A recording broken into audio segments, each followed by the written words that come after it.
Hey, how's everybody doing tonight? This is Khalid Moore coming at you with another video about my journey to peace, dealing and living with a mental health illness. I'd like to put my disclaimer out there. I'm not a doctor. I'm not a therapist. I'm just a certified peer specialist. And I'm on here to share my experience and what I do to maintain a healthy um, mental health.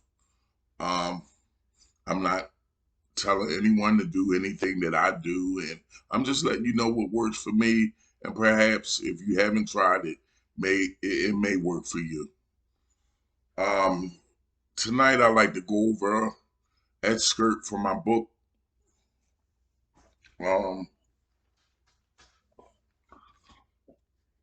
Journey to Peace. Um, I read a couple videos back. I read the first chapter, and if you guys remember it. It was called a series of unfortunate events. Um, so I'm gonna go into the next chapter. It's called My So-Called Sheltered Life.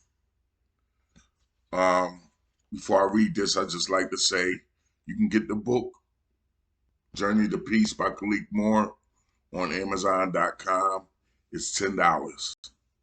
Um, Also, you guys, I want you to know that I'm here to help people. I'm not here to get any clout, to get any fame, fortune. I don't have my Cash App or my PayPal, none of that over here. All I want to do is sell my book that perhaps it can help a family member or yourself. That's it. I don't care about uh money. That's the last thing I care about. I want to get this book out so it can help somebody. Um, Maybe not you, but a family member or a friend. That there's hope. Just because you have a mental illness, mental disorder, there's no light for you at the end of the tunnel. That's not true. I'm living proof that it can be done. So let's get into this chapter. My so-called shelter life. I was born in Philadelphia, Pennsylvania in 1970 at Albert Einstein Hospital in the West Oak Lane section to Courtney X. Moore, my father, and Pamela Elaine Moore, my mother. We lived on the 1500 block of East Pastoria Street.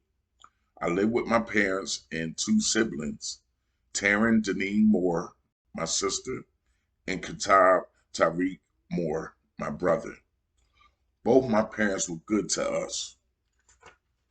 My upbringing was with a lot of love. I was the youngest of the three, the baby. In fact, my sister Taryn still calls me her baby brother. I was a bright, shy boy who likes to read books and stay at home with my mother. I was a true mama's boy at heart. When my siblings and I used to visit my grandmother in West Philly to spend the night, I wanted to go home with my mom instead of spending the night. I remember going to the mosque, Temple number 12 on Susquehanna in North Philadelphia with my dad and my brother Katab when we were like 4 and 5 years old. Or was it Sister Claire Muhammad on 47th and Wyalusing Street in West Philly? I'm not sure where at, but my family was exposed to the teachings of the Honorable Elijah Muhammad, may Allah forgive him, at an early age. As an elementary school student, I received straight A's. In the 8th grade at AB Day School, I took the nationwide CAT test, which stands for California Achievement Test, and I placed fifth or fourth on the test with the highest scores in the United States at that time. As a middle school student in the 8th grade, I also excelled in academics and played musical instruments at Ada H. Lewis School. middle school. I was first chair in the band and orchestra playing the French horn. After graduating the eighth grade, I took the test and applied to Central High School, one of the elite high schools in the Philadelphia area, for excellent scholarship, and I was accepted. And that's a short chapter. That just goes to tell you I don't come from a broken home. I don't come from dereliction like my parents worked. You know, we grew up in a nice neighborhood. No abuse in the home. None of the things that you find that's typical in a person that develops or has mental illness. I didn't grow up in that fashion. I grew up in a good home, had everything. You know what I'm saying? We wasn't rich, but we was. If anybody from Philadelphia, they know Uptown is one of the parts of town that you had to have a little bit of money. Um, so I just read that little short. The next chapter is called Turning Point, and I'll read that at another time. But I'm just giving you the vibe of the book, how I'm just building a foundation that you guys know what type of environment I grew up in. So during that environment that I was in, I was very nurtured and had good grades, no drug, alcohol use, none of that. I was just a regular kid with um, good intelligence. Like I was highly, academical in school and in other things. So if I would have stayed on that trail, on that path, I'm quite sure that things wouldn't have turned out so traumatic for me as far as the mental illness. Um, because later in life, I changed my environment and went into an environment that was detrimental to anybody's mental health. Uh, so I'm here to say that, you know, lifestyle does contribute to having some problems with your mental health. And basically, mine was self-inflicted trauma that I caused upon myself because I had put myself in those predicaments in those places to get a traumatic experience. Like I said, I grew up running the streets after I once I became in high school. Once I got to high school, I became a different person. I don't know. Like I said, I was shy and I wanted, I didn't like to be shy. In fact, I didn't like to be smart.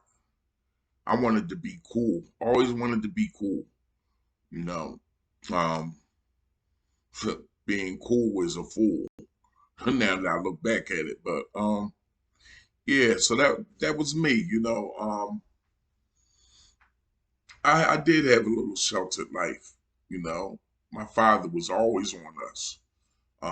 Very a man's man, you know, and it didn't backfire on him. What it was uh just I ain't gonna say peer pressure. I'm not gonna say following, but it's in between peer pressure, following, and wanting. Really, was what I wanted to do.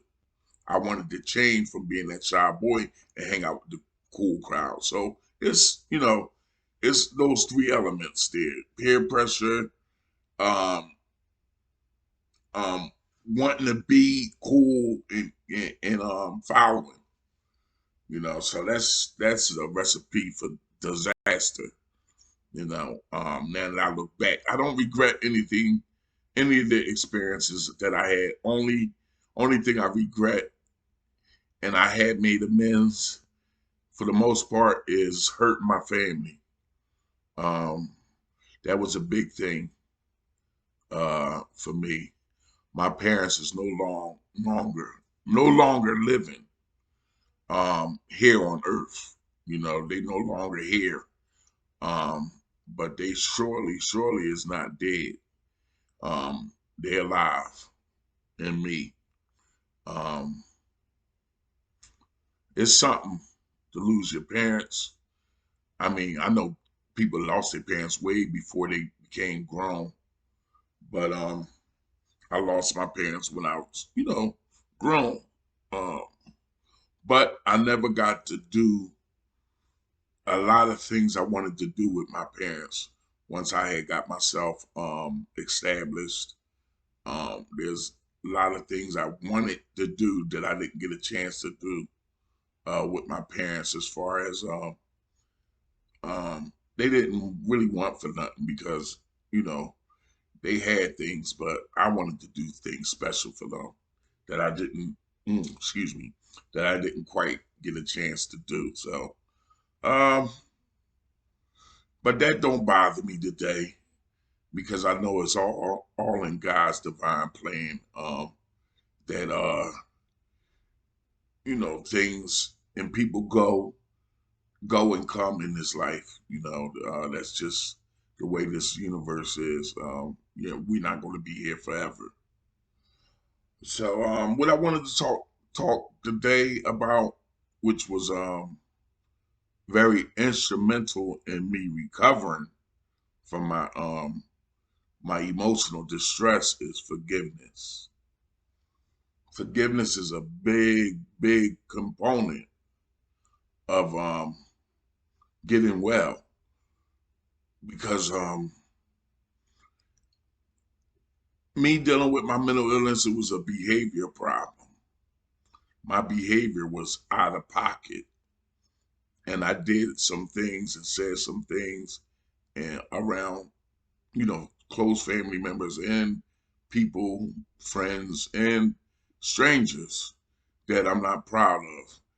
And I let that eat me up because during the during the times that I was my behavior was out of pocket, sort of say, is the times when I was in a manic state, which means I was living high, thinking I was thinking grandiose, thinking I was a king or something, you know, invincible, had a lot of energy, talked a lot. You'll find people that do that with the mental illness, exaggerate things. And my family, they ain't play that. They know me, and they really got with me. Like, yo, you gotta, what is you talking about? Shut up.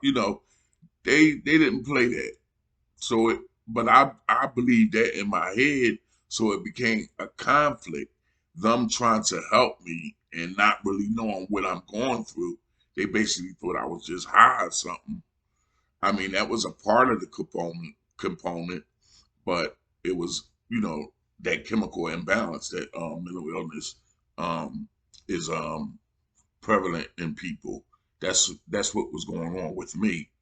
So I had a lot of conflict with my family, some physical, mostly verbal. I had a lot of conflict on the street dealing with strangers. They ain't know me from a can of paint.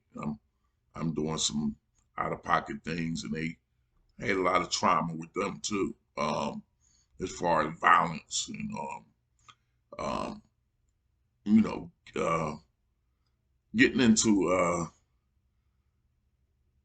conflict with people because of my behavior.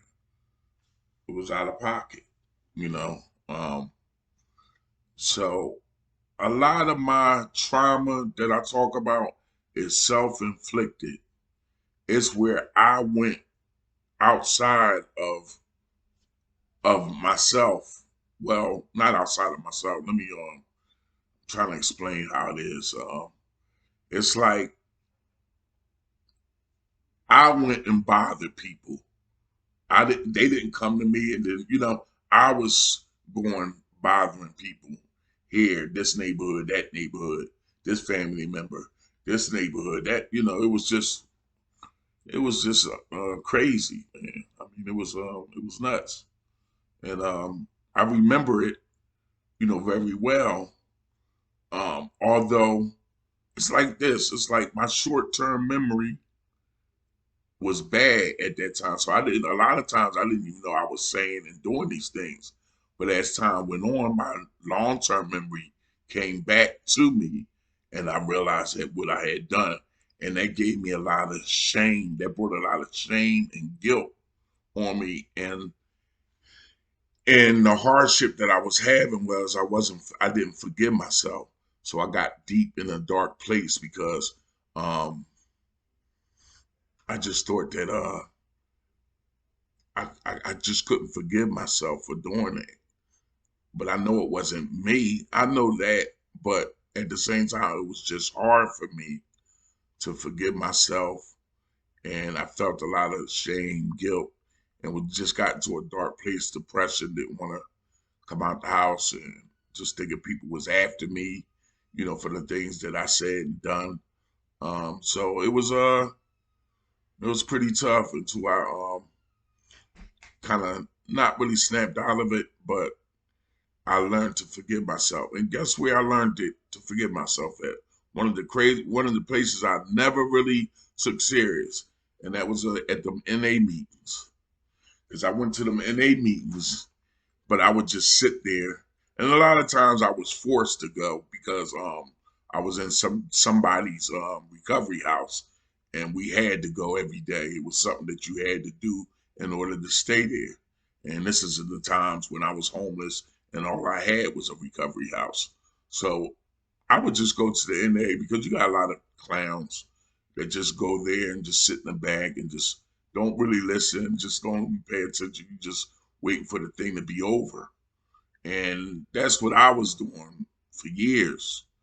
And then I finally one day I said, let me try something different. So I just started paying attention and listening to people um, share their stories and their everyday life. And I mean, it's people that had 25 years clean, 30 years clean, but they still living on life terms, still having, issues and problems. So I started listening to them, and they had a message of forgiveness, a message of forgiving yourself, a message of encouragement. You know, the past is the past. Let it go. Let God. You know, the past is the past. Forgive yourself. You're no longer that person. Excuse me. Excuse me. You're no longer that person. Just be done with the past. All that is done and over with. It ain't nothing you can do about it. And I still wasn't sharing. I still wasn't getting out that those feelings of guilt and shame. And I ended up getting a sponsor, a very good sponsor. And I began to start taking steps of the 12-step program. I started taking steps of that. And he helped me develop a sense of wanting to share because I would share to him only. But once I get into the meetings, I wouldn't share at all. So one day he kind of, nah, I ain't gonna say forced, but he very sternly encouraged me to get up there and speak, or he wasn't going to be my sponsor no more. So I didn't want that. It was like an ultimatum: do this, or I'm not going to sponsor you no more. So I got this talking, and got to speaking, but I didn't go deep, deep, deep into what really was bothering me. But I did share, and it felt good because I got feedback from the people, and that was the upliftment. And then my sponsor afterwards, he told me, "See that's your spiritual feeding." And I wasn't a religious person, still not a religious person, but I had faith. But I just couldn't understand and grasp his concept of that being a spiritual um, feeding. But what it is because you're letting them demons out. You talking about stuff. You talking about some deep dark secrets, and you talking about uh the dirty rotten stuff that you did, and you getting that out. And once you get that stuff out, it's like a weight off your shoulder. It's things that I had shared with my brother and sister that I really didn't want to share, but I ended up sharing with them some stuff that I did, and to my surprise, they were supportive. They said, "Well, damn, that was messed up, but you were sick, blah blah blah blah blah." But I thought I was gonna go to the grave with the stuff I did, real rat. But I didn't. I hung in there.